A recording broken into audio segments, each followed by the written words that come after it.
Assalamualaikum warahmatullahi wabarakatuh. Selamat siang, salam sejahtera bagi kita semua. Saya Nurse Randi Fernandes, SCAP MCAP, dosen di program studi S1 Keperawatan Universitas Andalas Padang, Sumatera Barat. Pada kesempatan ini, izinkan saya menyampaikan pernyataan diri dosen untuk kerja Tridharma Perguruan Tinggi atau PDD UK TPT bidang pengajaran pada salah satu mata kuliah Keperawatan Psikiatri Keperawatan Kesehatan Jiwa 2. Mata kuliah ini merupakan mata kuliah wajib bagi mahasiswa semester 4 di program studi S1 Keperawatan Jiwa Universitas Andalas. Baiklah, pada mata kuliah ini merupakan lanjutan dari mata kuliah keperawatan psikososial. Dalam mata kuliah ini dibahas tentang asuhan keperawatan pada klien yang mengalami gangguan jiwa. Recovery dari gangguan jiwa dengan pendekatan holistik dan person-centered care merupakan fokus dalam mata kuliah ini, termasuk hubungan terapeutik secara individu dan dalam konteks keluarga dan penerapan terapi modalitas keperawatan. Asuhan keperawatan jiwa pada kelompok khusus serta pada pasien pengguna nafza juga merupakan bahasan pada mata kuliah ini. Pengalaman belajar ini akan berguna dalam memberikan pelayanan atau asuhan keperawatan jiwa dan integrasi keperawatan jiwa pada area keperawatan lainnya. Mata kuliah ini memiliki bobot 4 SKS yang terdiri dari 2 SKS teori, 1 SKS praktikum, dan 1 SKS praktek lapangan. Mata kuliah ini dilaksanakan sebanyak 14 kali pertemuan tatap muka dan 2 kali asesmen berupa ujian tengah semester dan ujian akhir semester. Adapun capaian pembelajaran, lulusan pada mata kuliah ini dibagi menjadi 4, yaitu yang pertama adalah sikap, yang kedua adalah pengetahuan, yang ketiga adalah keterampilan umum, dan keempat adalah keterampilan khusus. CPL yang dititipkan pada mata kuliah ini adalah sebagai berikut. Yang pertama, sikap menjunjung tinggi nilai kemanusiaan dalam menjalankan tugas berdasarkan agama, moral, dan etika. Sikap yang kedua, mampu melaksanakan praktik keperawatan dengan prinsip etis dan PK budaya sesuai dengan kode etik perawat yang ada di Indonesia. Sikap yang ketiga, memiliki sikap menghormati hak privasi, nilai budaya yang dianut, dan martabat klien. Menghormati hak klien untuk memilih dan menentukan sendiri asuhan keperawatan dan kesehatan yang diberikan, serta tanggung jawab atas kerahasiaan dan keamanan informasi tertulis, verbal, dan elektronik yang diperoleh dalam kapasitas sesuai dengan lingkup tanggung jawabnya. Pengetahuan menguasai filosofi paradigma teori keperawatan, khususnya konseptual model dan middle range teori. Pengetahuan selanjutnya menguasai nilai-nilai kemanusiaan, human values, sesuai karakter, Andalasian, sejati, sabar, empati, jujur, adil, dan tanggung jawab, ikhlas. Menguasai teknik, prinsip, dan prosedur pelaksanaan asuhan keperawatan, praktik keperawatan yang dilakukan secara mandiri atau berkelompok pada bidang keilmuan keperawatan jiwa. Pada kemampuan mampu menegakkan diagnosis keperawatan dengan kedalaman dan keluasan terbatas berdasarkan analisis data, informasi, dan hasil kajian dari berbagai sumber. Mampu menetapkan prioritas asuhan keperawatan dan juga mampu menyusun dan mengimplementasikan perencanaan asuhan keperawatan sesuai standar. Sesuai standar asuhan keperawatan dan kode etik perawat yang PK budaya, menghargai keragaman etik, agama, dan faktor lain dari klien, individu, keluarga, dan masyarakat. Bekerja di bidang keahlian pokok, jenis pekerjaan yang spesifik, dan memiliki kompetensi kerja yang minimal, setara dengan standar kompetensi kerja profesinya. Selanjutnya, membuat keputusan independen dalam menjalankan pekerjaan profesinya berdasarkan pemikiran yang logis, kritis, sistematis, dan kreatif. Dan mampu menyusun laporan atau kertas kerja atau menghasilkan sebuah karya desain di bidang keahliannya berdasarkan kaidah rancangan dan prosedur baku serta kode etik profesi keperawatan yang bisa diakses oleh masyarakat akademik. Bertanggung jawab atas pekerjaan di bidang profesinya sesuai dengan kode etik profesi. Selanjutnya, melakukan evaluasi khusus secara kritis terhadap hasil kerja keputusan yang dibuat dalam melaksanakan pekerjaannya oleh dirinya sendiri dan oleh teman sejawat. Baiklah, berdasarkan hal tersebut, capaian pembelajaran pada mata kuliah psikiatri ini adalah yang pertama, CPMK-nya 1. Asuhan keperawatan pada klien harga diri rendah dan isolasi sosial. CPMK kedua, asuhan keperawatan pada klien waham dan halusinasi. Yang ketiga, asuhan keperawatan pada klien perilaku kekerasan dan risiko bunuh diri. Yang keempat, asuhan keperawatan pada klien defisit perawatan diri. Yang kelima adalah asuhan keperawatan pada klien kelompok khusus seperti psikotik, gelandangan, anak dengan kemampuan khusus, korban pemerkosaan dan korban KDRT, korban trafficking, narapidana, anak jalanan. Selanjutnya, konsep recovery dan supportive environment dalam perawatan klien gangguan jiwa. Selanjutnya, manajemen pelayanan keperawatan jiwa profesional, klinik, dan komunitas. Terapi modalitas, terapi somatik dan psikofarmaka, dan TAK atau terapi aktivitas keluarga, terapi okupasi, dan rehabilitasi. Jabaran materi yang disampaikan pada mata kuliah ini adalah yang pertama, melakukan pemeriksaan status mental. Yang kedua, bisa membuat ASCAP melalui pengkajian dan evaluasi pada klien dengan halusinasi berdasarkan pemicu metode yang saya gunakan pada mata kuliah keperawatan psikiatri. Ini berupa metode kombinasi kuliah pakar, diskusi, collaborative learning, dan problem-based learning, case study dan simulasi atau role play. Fungsi dosen dalam mata kuliah memberikan teori dasar dan yang menjadi bahan. Assalamualaikum warahmatullahi wabarakatuh. Waalaikumsalam warahmatullahi wabarakatuh. Baiklah, kita ketemu lagi pada sesi kali ini untuk penjelasan pada materi praktikum, yaitu diagnosanya adalah diagnosa halusinasi. Tapi sebelum kita mulai praktikum, saya sedikit dulu menjelaskan bagaimana konten-konten penting yang ada pada halusinasi ini. Oke, sebelum kita mulai, tentu kita harus tahu dulu halusinasi ini apa. Oke, Vera, coba sebutkan halusinasi ini apa, Vera? Halusinasi itu adalah suatu kondisi di mana seseorang itu memiliki respon yang berlebih, Pak, punya persepsi yang beda gitu, Pak. Oh. Sesuatu yang nyata dan tidak nyata gitu. Ya, itu benar. Ya, apa yang disampaikan oleh Vera itu mempunyai persepsi yang berbeda dari yang kenyataannya, ya. Yang pertama dari definisinya, yaitu berpendapat bahwa gangguan persepsi sensori itu adalah salah satu gangguan jiwa di mana klien mengalami perubahan persepsi seperti apa yang disampaikan oleh Vera tadi.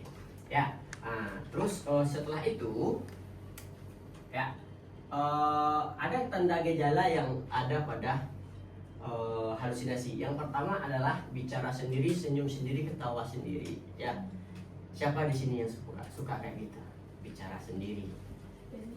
Reni. Ya, yakin Reni? Enggak, Pak. Oh, enggak. Tapi Reni sering bergumam-gumam sendiri ya? Ya. Menggerakkan bibir tanpa suara ya, pergerakan mata yang cepat ya, ini memang Wardah ya, yang sering nih ya. Respon verbal yang lambat, ini siapa yang biasa nih, Nadira ini. Menarik diri dari orang lain ya. Doni pernah, Don? Tidak, Pak. Ya, tidak dapat membedakan yang nyata dan tidak nyata. Ya, terus terjadinya peningkatan denyut jantung, pernapasan, dan tekanan darah. Ya, ini untuk khusus yang negatif ya. Ini adalah untuk yang gangguan jiwanya, halusinasi. Ini proses terjadinya halusinasi ada fase pertama, fase kedua, fase ketiga, dan fase keempat. Ya, fasenya adalah fase pertama comforting, yang kedua fase condemning, fase controlling, atau fase yang keempat adalah conquering. Dari tahap-tahap ini ya, bagi teman-teman yang bisa melihat di sini, ini adalah merupakan salah satu bisa tanda gejala kepada responnya yang maladaptif ya. Tolong diperhatikan, dalam psikiatri adalah ya, gangguan jiwa ini bisa terjadi kapan saja. Ya, tergantung dari mekanisme coping seseorang dalam menghadapi suatu masalah. Jadi bagi mahasiswa sekarang kan identik nih, kalau ada masalah tidak mau ngomong, hanya mengurung diri di kamar dan bersedih gitu kan. Ya Asraf ya. Ya seperti Asraf gitu ya. Mengurung diri di kamar. Ini jenis-jenis halusinasi nih. Halusinasi pendengaran. Halusinasi pendengaran merupakan jenis halusinasi yang menunjukkan adanya persepsi yang salah yang berasal dari suara, musik, bunyi, kebisingan. Siapa yang pernah mendengarkan suara-suara, tapi padahal dia tidak, suara itu tidak ada didengar sih sebenarnya. Ada yang pernah? Alhamdulillah, berarti belum pernah.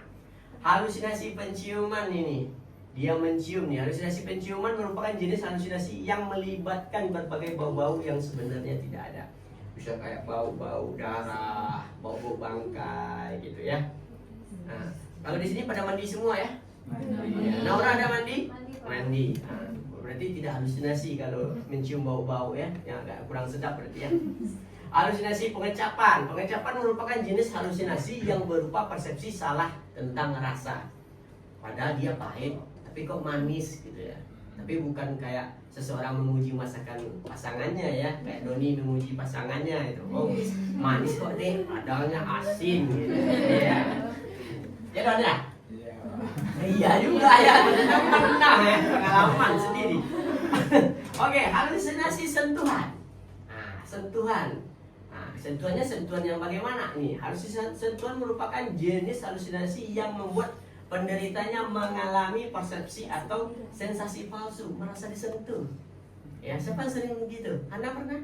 Padahal tidak ada disentuh? Oh, enggak. Ya. Halusinasi penglihatan. Nah, ini dia. Halusinasi penglihatan merupakan jenis halusinasi yang mana penderitanya mengalami persepsi yang salah dalam pandangannya. Dia kadang-kadang melihatnya, misalnya kan di rumah sering melihat si Sam misalkan, atau melihat yang lain padahal itu tidak ada gitu ya. Itu perasaannya saja. Oke. Dari sini ada yang mau ditanyakan sebelum kita mulai ke praktek?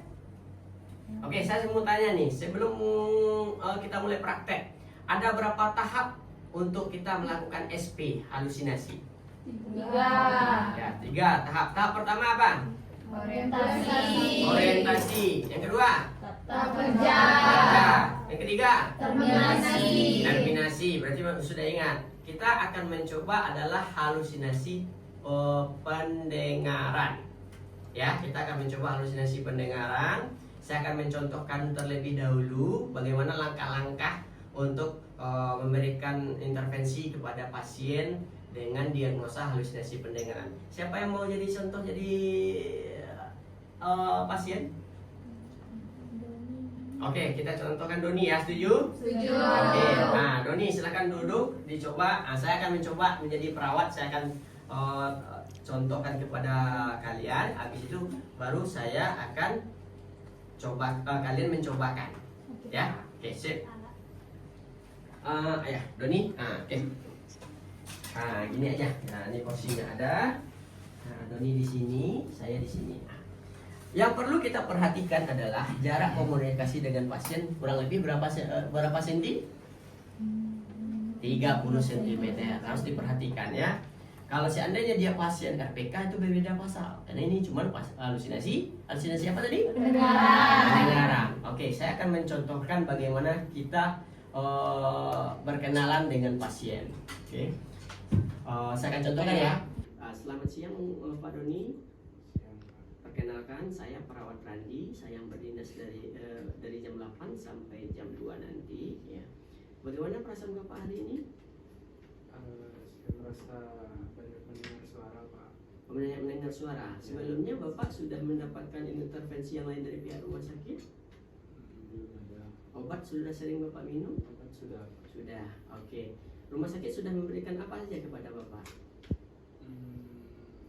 Ada beberapa yang diberikan, Pak, tapi saya tidak ingat. Tidak ingat. Nah, baiklah Pak, karena berhubung Bapak sering mendengar suara tersebut. Oh iya, suara tersebut berapa kali Bapak mendengarnya? Tidak tentu, Pak. Kadang tiba-tiba saja terdengar. Tapi seringnya saya mendengar di sore hari sampai ke malam hari. Berarti sekitar kurang lebih kita takarkan 3 kali dalam sehari pada saat Bapak sore sampai ke malam hari ya. Ya, berarti frekuensinya 3 kali sehari. Itu pada saat kapan saja Bapak mendengar suara itu? Pada Bapak saat sharing sendiri atau bagaimana?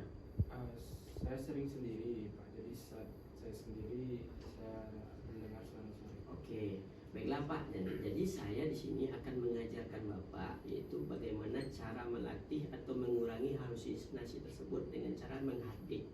Karena Bapak itu kenapa saya mengajarkan menghadik? Karena Bapak mendengar suara-suara tersebut. Oke.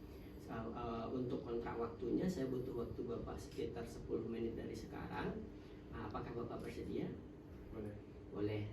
Di mana Bapak mau dilakukan, di sini saja atau di kamar Bapak? di sini saja boleh. Oke, di sini saja. Oke. Nah, sebentar ya Pak, saya siapkan dulu perlengkapannya dan saya cuci tangan terlebih dahulu. Oke. Ya, itu perhatikan. Itu tahap untuk orientasi yang pertama. Setelah itu kita masuk fase apa? Fase kedua? Kerja. Oke, kita akan melakukan fase kerja. Oke, kalau fase kerja, pasien dengan kita sudah siap, dia sudah apa? Langsung kita akan mengarahkan bagaimana intervensi yang akan kita lakukan pada pasien tersebut seperti ini. Oke, ya Pak, kita sudah siap. Baiklah Pak, Bapak saya akan mengajarkan ke Bapak cara-caranya terlebih dahulu. Saya berikan contoh kepada Bapak. Setelah itu Bapak coba terapkan. Ketika Bapak mendengar suara-suara tersebut, Bapak langsung tekan telinga Bapak seperti ini, ya. Terus Bapak pejamkan mata Bapak, terus Bapak teriakkan, "Pergi, pergi, kamu suara palsu." Nah, gitu ya Pak ya. Nah, coba kayak gini Pak. Coba Bapak bareng dengan saya, tutup telinga Bapak, pejamkan mata Bapak, terus tekankan nada Bapak itu, "Pergi, pergi, kamu suara palsu." Coba Pak. Pergi, pergi, kamu suara palsu. Nah, coba sekali lagi Pak. Pergi, pergi, kamu suara palsu. Nah, oke, terima kasih Pak. Nah, setelah Bapak melakukan tersebut, bagaimana perasaan Bapak? Merasa lebih sedikit lebih baik daripada sebelumnya, Pak. Oke, kalau sudah lebih baik daripada sebelumnya, ini merupakan salah satu cara untuk mengurangi atau Bapak halusinasi Bapak ya. Yang kedua itu adalah ada SP4, tapi bukan saatnya sekarang, ya Pak ya.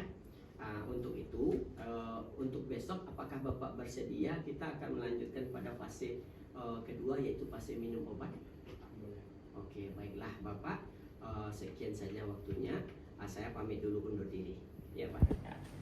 Baiklah. Jadi seperti itu contohnya untuk kita melakukan intervensi kepada pasien orang dengan halusinasi pada SP1. SP1 halusinasi apa tadi? Mengerti, cara pasien mengerti. Sekarang siapa yang mau mencontohkan menjadi perawat? Ya, silakan. Ada ya, aduh yo. Ayo.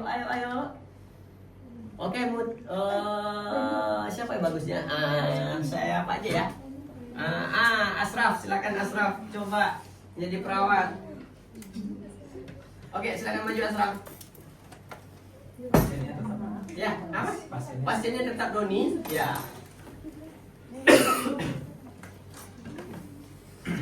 Oke, silakan. Ya, kita saksikan Asraf Mursalina menjadi perawat jiwa. Oke, aplaus dulu buat Asraf. Oke, silakan. Assalamualaikum Bapak, selamat pagi. Waalaikumsalam, selamat pagi. Sebelumnya apakah Bapak masih ingat dengan saya? Tidak. Oh tidak, ya oke. Saya perkenalkan diri terlebih dahulu ya Pak. Sebelumnya perkenalkan nama saya Perawat Asraf. Saya perawat yang berdinas pada hari ini mulai dari pukul 8 pagi sampai dengan pukul 2 siang. Sebelumnya dengan Bapak siapa Pak? Saya Bapak Putra. Pak Putra ya. Ya, tadi setelah perkenalan apa lagi? Ayo. Baiklah Bapak, pada hari ini bagaimana perasaannya Bapak? Saya merasa tidak nyaman hari ini karena saya mendengar suara-suara di telinga saya yang tidak bisa saya jelaskan. Kalau boleh tahu, suara yang terdengar itu berapa kali frekuensinya Pak dalam sehari? Saya tidak tahu pasti berapa kali, cuma saya lebih sering mendengar suara-suara tersebut di sore hari sampai ke malam hari. Oke. Mungkin frekuensinya lebih kurang 3 kali dalam sehari ya Pak. Sebelumnya apakah Bapak sudah pernah diajarkan untuk bagaimana cara mengusir suara-suara tersebut? Sepertinya belum. Belum. Kalau begitu saya mau mengajarkan bagaimana cara mengusir suara-suara tersebut. Nanti saya praktekkan terlebih dahulu, nanti baru Bapak contohkan lagi ya Pak. Oke, jadi kalau Bapak mulai mendengar suara-suara tersebut, nanti Bapak bisa bilang kayak gini, tutup telinganya sambil berkata, pergi kamu suara palsu. Ya Pak. Oke, boleh dicontohkan sekarang Pak? Oke, gini Bu. Ya, tutup telinga dulu sekarang. Matanya. Boleh. Pergi kamu suara palsu. Boleh dia diulangi lagi Pak? Pergi kamu suara palsu. Oke, baik. Setelah dilakukan kalian tadi, bagaimana perasaan Bapak sekarang? Alhamdulillah lebih baik dari sebelumnya. Jadi latihan ini bisa Bapak lakukan, cara menghadapi ini bisa Bapak lakukan setelah Bapak mendengarkan suara-suara bisikan tadi ya Pak. Mungkin hanya sekian saya izin. Untuk besok kita lanjut pada fase untuk tahap intervensi selanjutnya, yaitu fase minum obat ya Pak. Bapak bersedia? Bersedia. Untuk tempatnya nanti Bapak maunya di mana? Di sini lagi aja boleh. Oke, mungkin besok kita ketemu lagi di sini sekitar pukul 10 ya Pak. Terima kasih, hanya itu saya pamit undur diri dulu ya Pak. Terima kasih, assalamualaikum. Oke, aplaus dulu buat. Silakan balik lagi Asraf dan Doni. Nah, oke, aplaus dulu buat Doni. Ya, kayaknya Doni memang cocok ya. Tapi janganlah ya untuk jadi pasien skizo ya. Jangan sampai ya Don ya. Ya, jadi begini. Tadi kita ada beberapa yang sudah kita pelajari, itu 3 fasenya. Ya, yang pertama itu adalah fase orientasi. Di orientasi itu apa saja urutannya? Perkenalan. Yang kedua, evaluasi validasi. Oke, evaluasi validasi ini apa saja contohnya? Hah? Apa? Menanyakan perasaan pasien. Menanyakan perasaan pasien. Terus apa lagi? Memastikan namanya. Identitas pasien. Oke. Terus di fase orientasi apa lagi? Kontrak waktu. Setelah di kontrak waktu seperti apa contohnya? Lamanya prosedur tindakan kita. Ya, tempatnya. Setelah kontrak waktu apa lagi?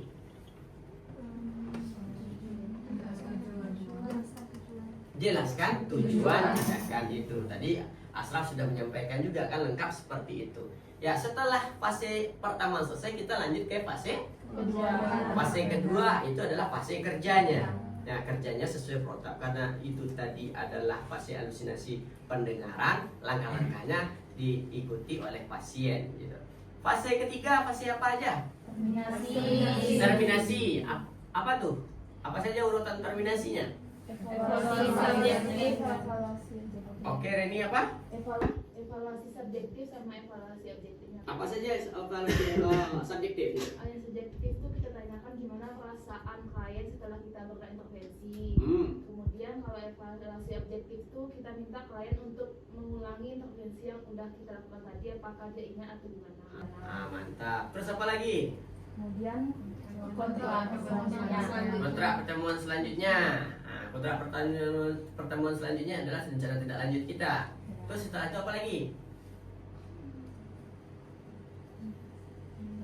Yang menanyakan perasaan setelah bercakap-cakap misalkan. Validasi perasaannya. Ya kan? Validasi perasaannya.